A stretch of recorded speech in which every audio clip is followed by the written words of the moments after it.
Aarti, Rajaratnam, to you first. What is a negative body image and where does this negative body image in adolescent girls come from? Sarah, let me just start with helping us understand that each of us perceives ourselves in a certain way. And how I perceive my body is what is generally referred to as body image. This can be positive in some people, but by and large, you'll notice that, with a lot of negative messaging coming in the last several years, it's become negative. So basically what happens is the person has normal physical appearance, but they tend to perceive it as being flawed, which is where it becomes a negative body image. And over a period of time, this can become what is called body dysmorphic disorder in some people because they're so obsessed with these perceived flaws, which may be very, very small. But in the overall sense, they're unable to take their focus away and develop other interests or relationships. And their entire world is built around how their body looks or how they perceive themselves to be. Right? In terms of how it's developed, of course, there's negative messaging right from day one. And in the adolescent years, already the child's brain, the teenager's brain, doesn't have such easy access to the thinking part. It's sort of driven almost entirely by the limbic system or the emotional part of the brain. And if you look at a lot of advertising that is targeted at this in this age group, it's what we call the implicit advertising, which is targeting the emotional centers, not so much the thinking centers. And therefore, the adolescent girls, and if I may add, I'd like to also make it gender neutral. Boys also go through this. Yes, I know absolutely. The campaign is more for girls, but I'd also like you to understand that boys also go through this, and it's even more difficult for people to understand when it's a boy who's going through it. So the adolescent years are very, very crucial because a lot of identity related aspects are developed at this time. And it's important for us to understand as adults that we can't allow this kind of negative messaging to go across to them. Aarti, मेरा सवाल आपसे, what are the kind of body images issues you have dealt with in your daily practice? And why do adolescent girls buy into the negative body image so much more than the positive body image?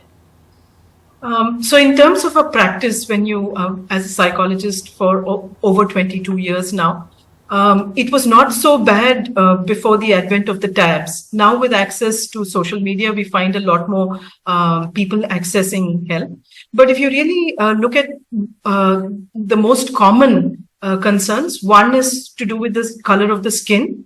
And since I work in South India, it's much more pronounced. And I'd like to add here, some of our Tamil movies in the 80s had beautiful brown-skinned heroines, and they were really beautiful in that sense. And now, if you notice, most of our actresses are not from the South. We've actually outsourced that entire department to people from the North. Nothing against anybody, but we seem to be looking up to people with a totally different skin tone and skin color. And when I work with the villages in South India, I find a lot of young girls trying to be that, and it's almost impossible, right? Because the access to products also for them is very limited.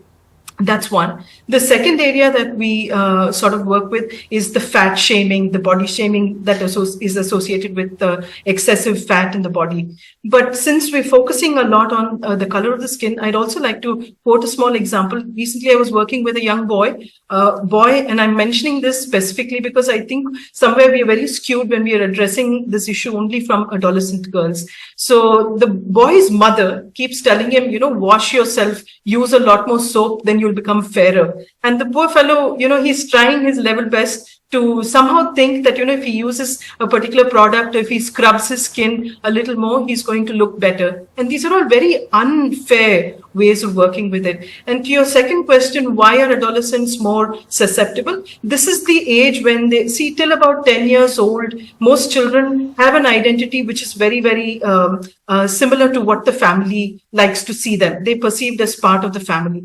slowly this moves towards what we call the identity crisis, or they're trying to search for who am I.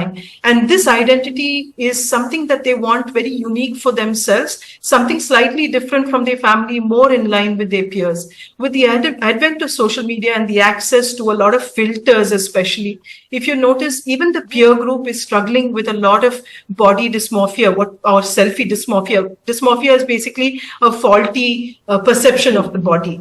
So in that sense, what is really happening with a lot of children is that, the ideals are becoming higher and higher, and I'm not able to match that. And also in the teen years, the body is going through a huge growth spurt, a lot of changes, things that they're not able to make sense of. And there's also something called the imaginary audience that most teenagers go through. Most teenagers believe that 50 to 500 people are always watching them. And therefore, a lot of these things become more pronounced than they actually are, which is why, as therapists, we find it more difficult now to deal with the number of cases seeking help. बिल्कुल, thank you आरती। और सही आपने कहा कि लड़के लड़कियां दोनों ही इस दौर से मुश्किल पैमानों से गुजरते हैं। बहुत बहुत धन्यवाद आप दोनों।